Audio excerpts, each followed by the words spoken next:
You give me a call when you want to start taking things a little more seriously. Here's my card.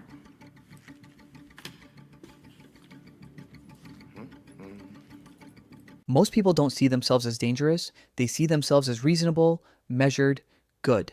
The kind of people who follow rules not because they have to, but because they believe in them. But that belief is rarely tested. It exists in comfort, in routine, in systems that quietly reward cooperation and punish deviation. And as long as those systems hold, morality feels stable, almost permanent. But the question is never who we are when things are working. The real question is who we become when they aren't, when pressure replaces comfort, when fear replaces certainty, when the rules no longer guarantee safety. That's where the illusion begins to crack. In The Dark Knight, the Joker isn't introduced as a traditional villain chasing power, money, or control. He doesn't want to rule Gotham, he doesn't want recognition, and he certainly doesn't care about survival in the way most criminals do. Instead, he operates with a kind of unsettling clarity. Every action, every plan, every act of violence is tied to a singular idea, exposing the fragility of human morality. What separates him from other antagonists is intention. He doesn't create chaos for its own sake. He removes the structures that keep people stable. He strips away the systems that allow people to believe they are good. And once those systems are gone, he watches, not as a participant, but as an observer, almost like a scientist running an experiment.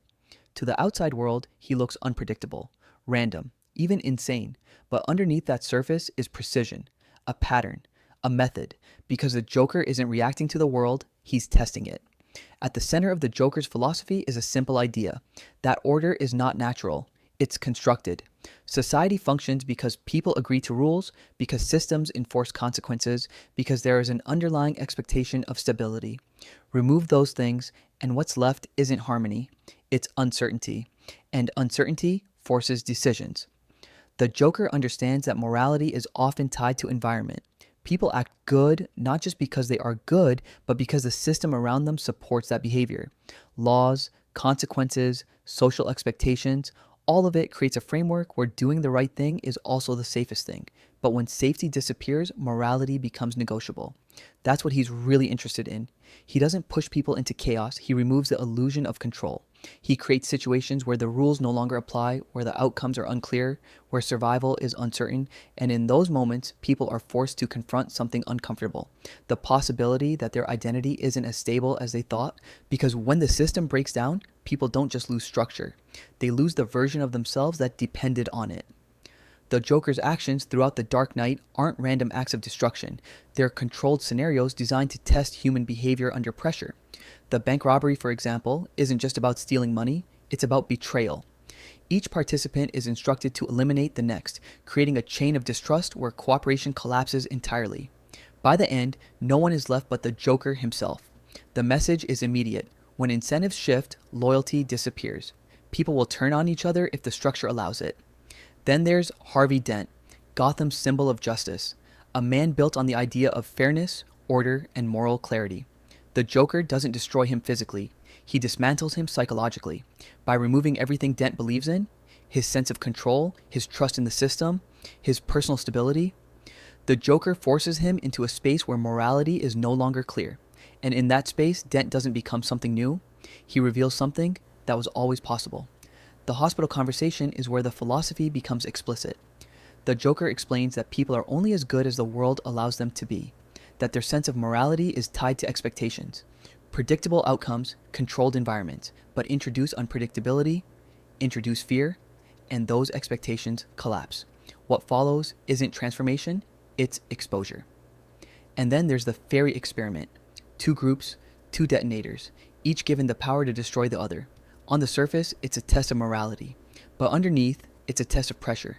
How long can people hold on to their values when their survival depends on abandoning them? What makes the moment powerful isn't just the decision, it's the hesitation, the fear, the internal conflict. Because for the first time, morality isn't theoretical. It's immediate, real, consequential. The Joker isn't trying to force a specific outcome. He's trying to prove that the outcome itself is unstable. What ties all of these scenarios together isn't just pressure, it's isolation. In every situation, the Joker removes the comfort of collective certainty. People aren't just afraid, they're alone with their decision. And that's where things begin to shift. Because morality, for most people, is reinforced by others. It's easier to be good when you believe everyone else will be too. But when that belief disappears, morality becomes a personal risk. In the fairy scene, it isn't just about survival, it's about responsibility. Pressing the button doesn't just save you, it defines you. And what makes the moment so heavy isn't the choice itself, but the time given to consider it. The silence stretches, the fear settles in, and slowly, justification begins to form. Not because people want to do harm, but because they begin to believe they might have to. That's the shift the Joker is looking for. Not immediate collapse, but gradual permission. And when you step back, the pattern becomes clearer. None of these experiments are designed to guarantee failure. They're designed to introduce doubt, to create just enough instability that people begin to question their own limits. Because once that question exists, once someone even considers crossing the line itself starts to lose meaning. The Joker doesn't need everyone to break. He just needs them to realize that they could. What the Joker ultimately exposes isn't chaos. It's dependence.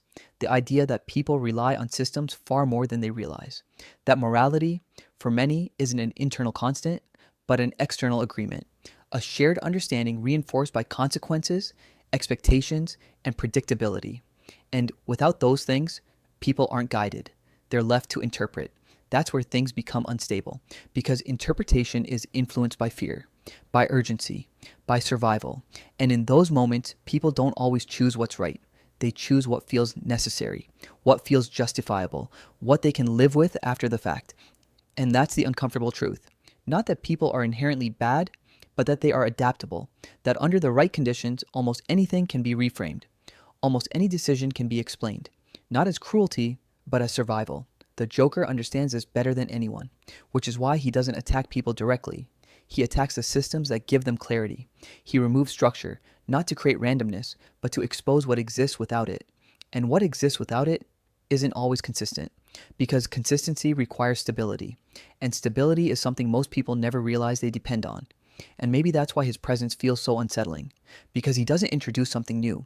He reveals something familiar, something quiet, something that exists beneath the surface of everyday life but rarely gets acknowledged. The version of ourselves that only appears when things stop making sense, when the rules feel uncertain, when the outcomes feel unclear, when doing the right thing no longer guarantees anything in return. That's where the real tension lives, not in chaos, but in the space between who we believe we are and who we might become if that belief is tested.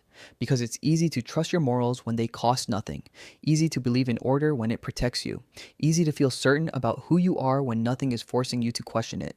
But certainty, like order, depends on stability.